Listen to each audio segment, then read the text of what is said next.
2024년 8월 6일 화요일 주님의 거룩한 변모 축일 제1독서 다니엘 예언서의 말씀입니다. 내가 보고 있는데 마침내 옥좌들이 놓이고 연로하신 분께서 자리에 앉으셨다.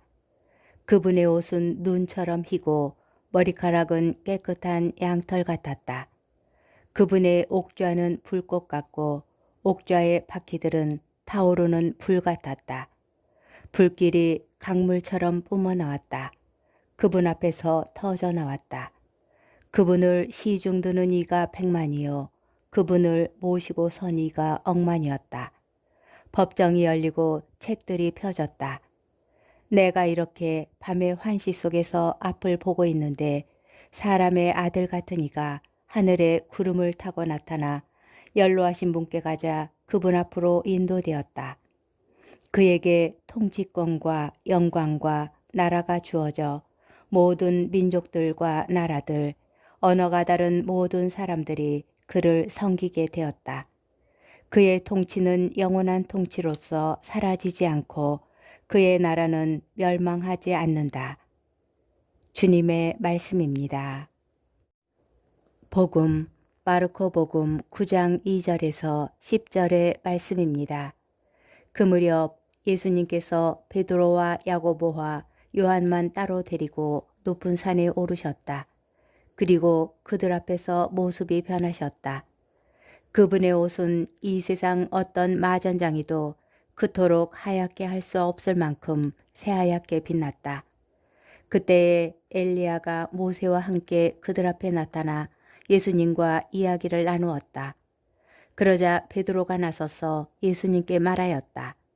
스승님, 저희가 여기에서 지내면 좋겠습니다. 저희가 초막 셋을 지어 하나는 스승님께, 하나는 모세께, 또 하나는 엘리야께 드리겠습니다. 사실 베드로는 무슨 말을 해야 할지 몰랐던 것이다. 제자들이 모두 겁에 질려 있었기 때문이다. 그때에 구름이 일어 그들을 덮더니 그 구름 속에서 이는 내가 사랑하는 아들이니 너희는 그의 말을 들어라 하는 소리가 났다. 그 순간 그들이 둘러보자 더 이상 아무도 보이지 않고 예수님만 그들 곁에 계셨다. 그들이 산에서 내려올 때에 예수님께서는 그들에게 사람의 아들이 죽은 이들 가운데에서 다시 살아날 때까지 지금 본 것을 아무에게도 말하지 말라고 분부하셨다. 그들은 이 말씀을 지켰다. 그러나 죽은 이들 가운데에서 다시 살아난다는 것이 무슨 뜻인지를 저희끼리 서로 물어보았다. 주님의 말씀입니다. 오늘의 묵상, 오늘 미사의 감사송은 주님의 거룩한 변모의 의미가 무엇인지 뚜렷이 밝혀줍니다. 주님의 변모는 그분께서 본래 누구이신지를 드러내시는 사건입니다. 장차 그분께서 순환과 죽음을 겪게 되셔도 제자들에게 그분께서 하느님이시라는 믿음을 잃지 않게 하여 주시려는 것입니다. 그러나 문득 의문이 듭니다.